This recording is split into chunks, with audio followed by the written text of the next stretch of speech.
Welcome back to the channel, and if you're new, welcome to the channel. My name is Sumedh Chatterjee, your favorite savage shaman. I am a flow state specialist, so I'm here to help you feel your best and perform your best. Today we're talking about the new breed of spirituality. Now, why have myself and my business partner, Ryan G, invented Primal Sutra? Okay? How have we come about this understanding? We've started to realize that a lot of spiritual practitioners are using spirituality to camouflage their insecurities. They're using spirituality to sedate and numb themselves into a state of chaos. Are using spirituality to bypass their own growth and potential. A lot of the light workers that you see and have come into contact with are pussies. Let's be honest, okay? A lot of them are. I'm not saying all of them are. There are exceptions to the rule, but most of these spiritual practitioners are fucking weak, and I'll tell you why. They don't understand what they're trying to do. They are aimless. They're directionless. So as we started seeing these patterns out into the physical world, we had to do something about this. We had to create Primal Sutra because that was the only way out, was the way in. So to me and to Primal Sutra, spirituality is living as prayer. Becoming the embodied tradition. Becoming the pioneer who sets himself or herself apart by living life as a celebration. Now, what do I mean by that? Do I mean like, oh, drinking every night? Okay, is that what Drake says? Drinking every night because we drink to my accomplishments? Okay, no, that's not what I'm saying. But understand that the word spirit is also in spirit, okay? So drinking spirits, alcohol, you're trying to get the spirit through another way. Okay, it's a false way of getting spirit. So you might think about getting lit, man. I'm so lit, I'm so fucking lit, I'm so turned up, I'm so crunk. You just want that spirituality, bro. And all the women are complaining. Where all the spiritual men at? Where all the conscious men at? Okay? I hear you, girl. I hear you.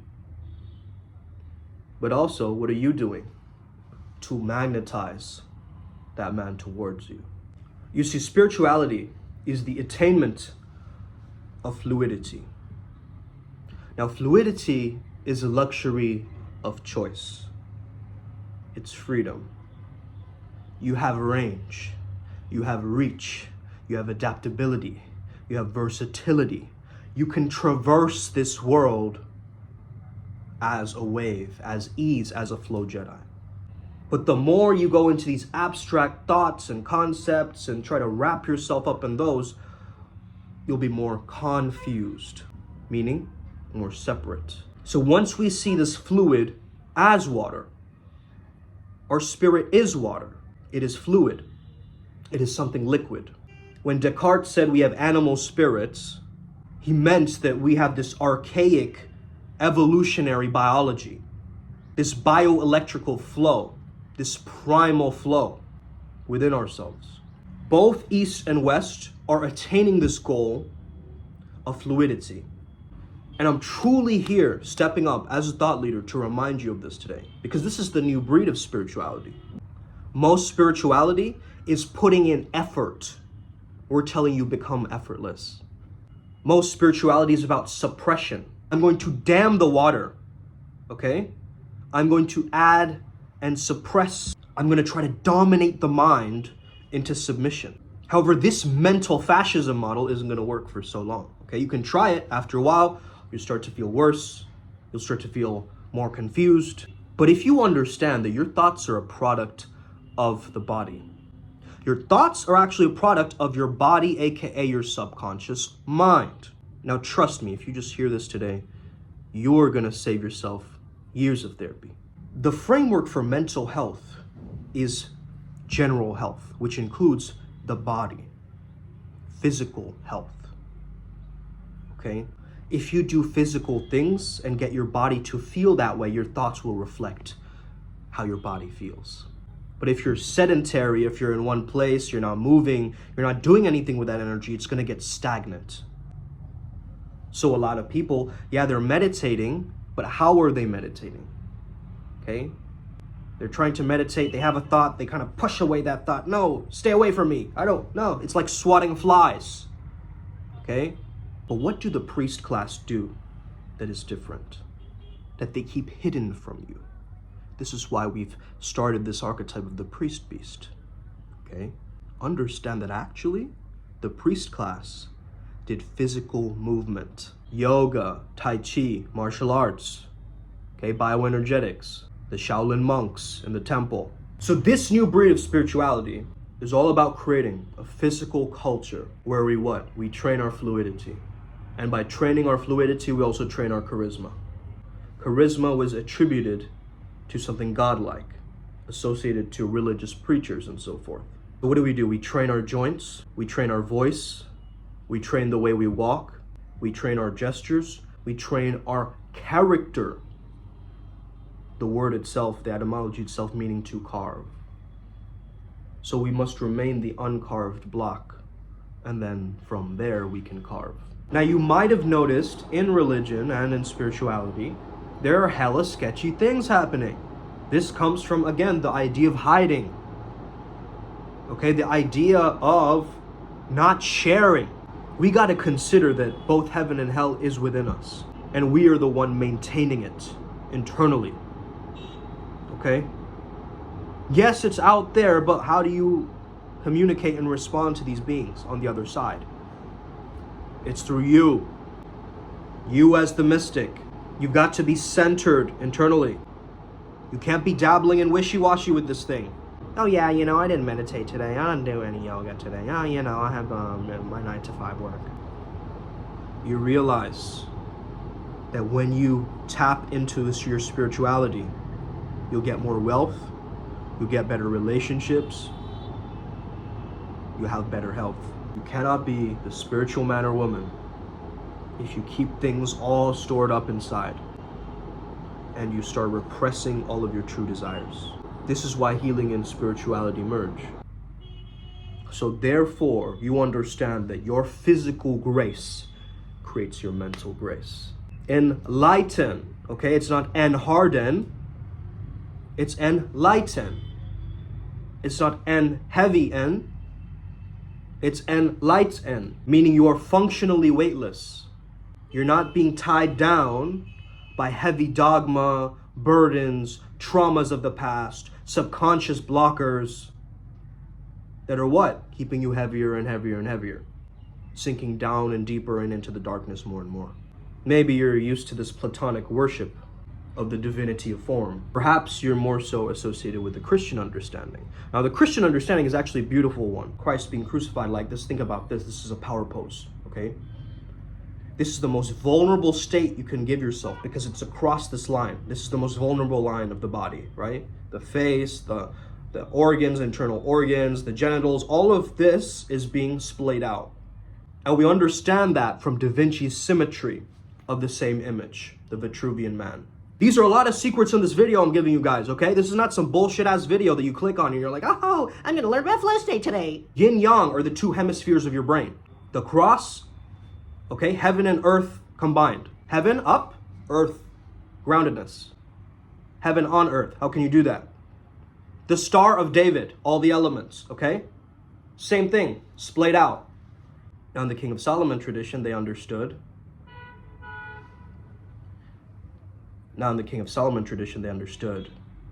You go from a 4-sided star to a 5-sided star. Why is that? Because you have wings. And the wings are actually not literal wings. It's your scapula, okay? It's this part. So meditation is actually meant to correct your posture. Why you can't meditate like this, okay? You can't. Okay, the cerebral spinal fluid. It's about fluidity. So through whatever you're doing, auto-correct your posture. Lengthen and widen your beingness. Let yourself be more fluid. Why do we do yoga? We get into the contortions so that when life gives us a stressful contortion and wants to move you in a very specific way, you have an answer, you have a response, an improvised, spontaneous response to that in the present moment. This is about loving the present moment, feeling more alive, not running from things. Why do we use these symbols? The yin yang, okay, the cross, okay, the Om in Hinduism, because these symbols are primitive drivers.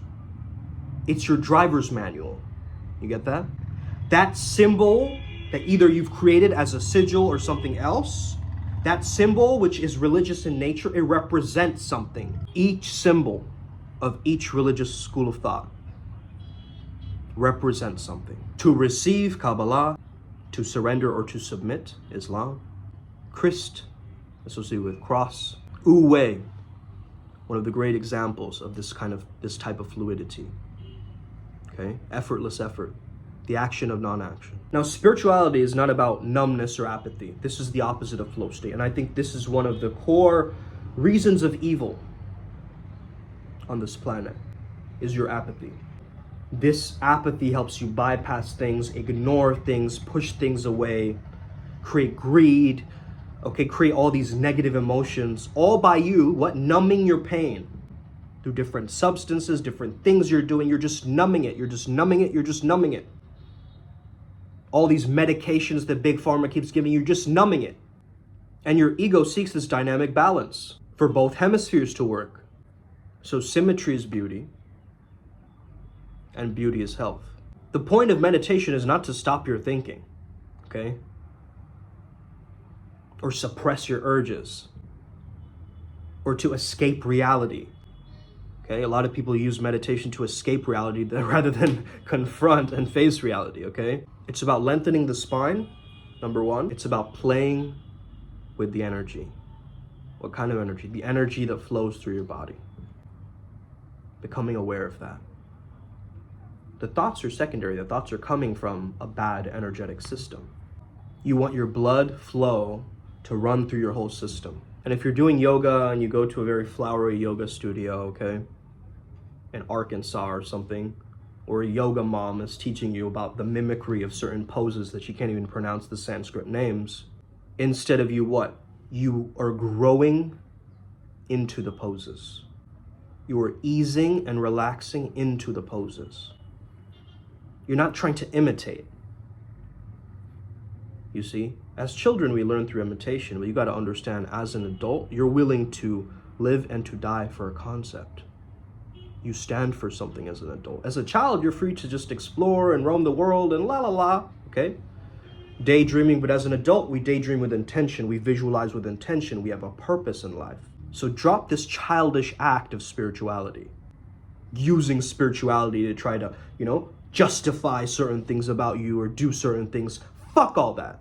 You're a god in training. You're a goddess in training, are you not? That's why you're on this channel.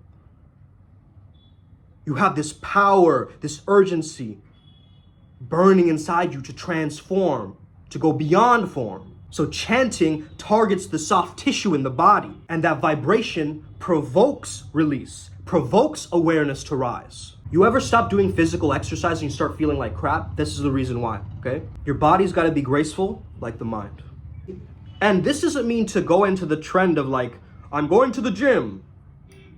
Okay? I'm going to the gym today. Going to the gym is great, man. I'm going on a gym process, but I don't only rely on the gym. I rely on my flow training. The adepts know what I'm talking about. I rely on my bioenergetics. I rely on my yoga practices. I rely on the improvisational quality of my body moving how it wants, the interpretive dance or yoga. This is what Primal Sutra is slowly coming down to, is you got to really understand the Primal Sutra frequency.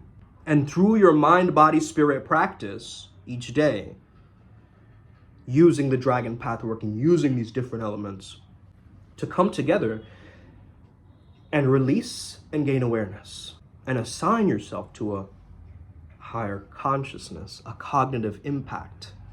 Now the vagal freeze reflex stops us, presses the brakes. This is the stress in the body. Stress turns off the faucet of the flow. It turns off the faucet of our own primal nature. The cause of stress is the cause of a lot of dis-ease. So the opposite of dis-ease is ease. You get what I mean? So fluidity is the border between your parasympathetic nervous system and your sympathetic nervous system. So the border patrol of your autonomic nervous system is this fluidity. It's that flow state. It's that enhanced vagal tone, which gets you to socially express yourself with others, right? So social awareness and social acuity comes from this. And this is why fluidity can actually increase your attractiveness, your influence, your charisma, as that Shakti flows within that Shiva construct, okay? there's some magic that happens. In transcendental meditation, they tell you to be effortless with the thought. When your mind gets distracted from the mantra, come back to it. It's easy. Just make it easier for you. The body can be made to feel fluid. That's what you got to understand. So you want to feel strong if you want to get rid of anxiety, right? So practice making your body feel that strength. You get what I mean? Make your body feel fluid. Doesn't mean that it's weak and fluid, okay? It's strong and fluid. It is like a bamboo. It is adaptable. I want to sometimes use Qigong tapping all over my body to get the blood flowing. Spirituality is exploring the limits of our self-control and then hacking the body to face the unknown. When we're pure-hearted, we find a movement in the dark no matter what. Yeah, sure, we're uncertain, but we still move.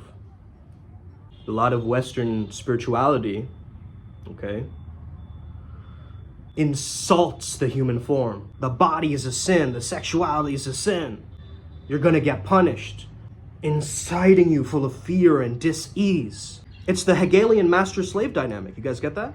But in this new breed of spirituality, we're not going with that. We are loving our bodies. We're not threatening our bodies to move. We are Primal Sutra. We are the Pleasure Alchemists. If you want to find out more about this and these ideas are resonating with you, click the Telegram group. Sign up to the Pathworking, okay? We're working with the adepts of the Primal Sutra program who are getting all of this kind of best stuff, okay? A few nights ago, Friday night, I channeled Harmonia, okay? It was the first female deity that I had channeled. I'll be honest with you, I felt very emotional afterwards. So what did I have to do? I had to get so grounded in my own masculinity that the femininity could be held properly. So these secrets will be unveiled very shortly if you're interested in any of this. But yeah, man, stay fluid, stay legendary. Let's get it today. Upward Spiral Gang. May we never be the same again. You already know. Hit that like and subscribe button. We are here to all win. You already got this. Us. See you soon.